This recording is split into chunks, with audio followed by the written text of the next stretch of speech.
Hello friends सकलके welcome जानिए आबारो हाजिर हलाम एकटी भेज रेसिपिर साथे। तो पुरो भिडियोटी अवश्यई देखबे। तो ताहले चलो भिडियोटी शुरू करा जाक। तो देखतेई पाচ্ছো নিয়েছি আমি পনির আর পনিরগুলো আমি এভাবে কেটেছি আর নিয়েছি দুটো আলুগুলো আমি পনিরের সাইজ করে কেটেছি আর আছে এখানে লঙ্কা ও এতটা পরিমাণ আদা। এবার আমি কড়াই বসিয়ে তাতে 1 টেবিল চামচ সরষের তেল দিয়ে তেলটা খুব ভালোভাবে গরম করে নিয়ে তাতে আমি খুব সাবধানে পনিরটা দিয়ে দিচ্ছি। পনিরটা আমি মিডিয়াম আঁচে ভাজবো, একটু লাল লাল করে ভেজে নেব।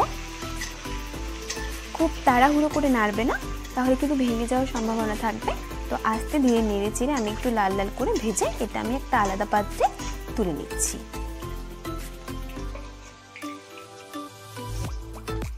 দেখো আমি সবগুলো তুলে নিয়েছি। তো এবার আমি এতে গরম জল দিয়ে রাখবো আর এদিকে আমি বাকি রান্নাটা করতে থাকবো। ওই তেলে আমি দিয়ে দিচ্ছি দুটো শুকনো লঙ্কা, একটা তেজপাতা ও অল্প সাদা জিরে দিয়ে একটু নেড়ে চেড়ে আমি কেটে রাখা আলুগুলো দিয়ে দিচ্ছি। আলুগুলো একটু ভালোভাবে মিশিয়ে নেব। তো তারপর আমি এতে একটু হলুদ ও লবণ দিয়ে খুব ভালোভাবে আলুটাও ভেজে নেব।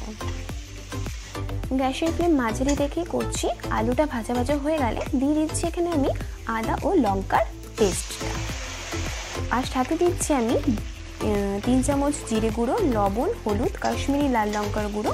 তো সমস্তটা দিয়ে খুব ভালোভাবে আমি এগুলো কষিয়ে নেব। সমস্তটা খুব ভালোভাবে মিশিয়ে নিচ্ছি আর দিয়ে দিচ্ছি সামান্য পরিমাণে একটু জল। এটা দিয়েও খুব ভালোভাবে মিশিয়ে আমি 2 থেকে 3 মিনিট একটু ভালোভাবে রান্না করে নেব। মশলা থেকে যখন কাঁচা গন্ধটা চলে যাবে তো তখন আমি এতে দিয়ে দিচ্ছি 1/2 কাপ পরিমাণ মতো দুধ। তো যেটা দিলে আমি এটা দিয়ে থাকি অ্যাকচুয়ালি, খুব এটাতে একটু স্বাদটা বাড়ে, তো তার জন্য আমি এটা মেনলি দিয়ে থাকি। তো তোমরা এটা অপশনাল, তোমরা না দিলেও নাও দিতে পারো, তো আমি এটা দিয়ে থাকি। তো দুধটা দিয়েও খুব ভালোভাবে আমি একটু নেড়ে চেড়ে নিয়ে আরও 2 থেকে 3 মিনিট একটু কষিয়ে নেব।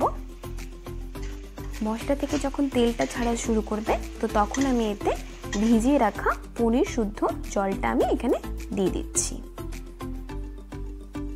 জলের পরিমাণটা অবশ্যই তোমরা বুঝে দেবে, কারণ কে কতটা পনির দিচ্ছ তো সেটা বুঝে নিজেদের পছন্দ মতো তোমরা জলটা দিয়ে দেবে। আর আমি এখন দিয়ে দিলাম এখানে সামান্য পরিমাণ চিনি। তো সমস্তটা খুব ভালোভাবে নেড়ে চেড়ে নিলাম।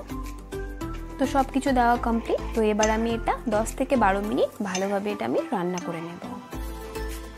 দেখতে পাচ্ছ রান্নাটা আমার অলমোস্ট ডান। তো সবশেষে আমি দিয়ে দিচ্ছি 2 চামচ গরম মশলা, খুব ভালোভাবে মিশিয়ে নিলাম সমস্তটা। তো বন্ধুরা তোমরা দেখলে আমি কিভাবে তোমাদের সাথে এই পনিরের রেসিপিটি শেয়ার করলাম। তো তোমরা বাড়িতে এইভাবে অবশ্যই ট্রাই করবে আর আমাকে জানাবে কেমন হয়েছে। ভিডিওটি ভালো লাগলে অবশ্যই লাইক, কমেন্ট, শেয়ার করো আর অবশ্যই আমার চ্যানেলটি সাবস্ক্রাইব করো। ধন্যবাদ।